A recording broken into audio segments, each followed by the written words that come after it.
आज मेरे पास एक बच्चे की क्वेरी आई थी कि सर अगर मैं इंडियन आर्मी अग्निवीर में सेलेक्ट हो जाता,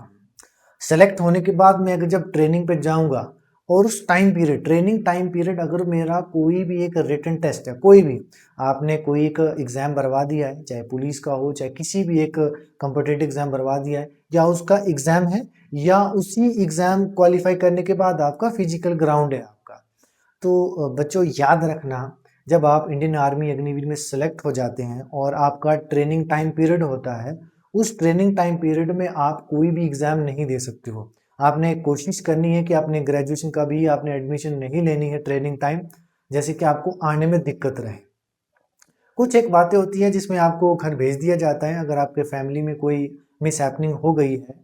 तो आपको घर भेज दिया जाएगा, वो भी 4-5 दिन के लिए सिर्फ। ठीक है। बाकी अगर कोई एग्जाम है, आपका कॉम्पिटेटिव एग्जाम है, ग्राउंड है, या कोई अदर आपने एग्जाम भरा हुआ है, किसी का टेस्ट भरा हुआ है, तो आपको घर नहीं भेजा जाता है। हाँ, ट्रेनिंग टाइम आप रिजाइन करके आ सकते हो, लेकिन रिजाइन करने के लिए भी आपको बड़ी लंबी प्रोसेस से गुजरना पड़ता है, ऐसे ही आप रिजाइन करके नहीं आ सकते हो। तो ये चंद बातें आपने ध्यान रखनी है और कोशिश करनी है कि ये बातें आपने ट्रेनिंग टाइम अपने कोच से जरूर पूछनी है कि सर हम जब ट्रेनिंग करने के लिए आए हैं तो किन किन बातों का ध्यान रखें, या इस टाइम पीरियड पे मेरा ये टेस्ट है या ये ग्राउंड है या कुछ ऐसा है, तो क्या मैं दे सकता हूँ या नहीं दे सकता। जो उनकी गाइडलाइन दी जाती है आपने वो फॉलो करनी है। पर ये याद रखना कि आप कोई भी टेस्ट देने के लिए ट्रेनिंग टाइम नहीं आ सकते हो। ऐसी जानकारी, ऐसी अपडेट के लिए हमारे चैनल को लाइक शेयर सब्सक्राइब कर लें।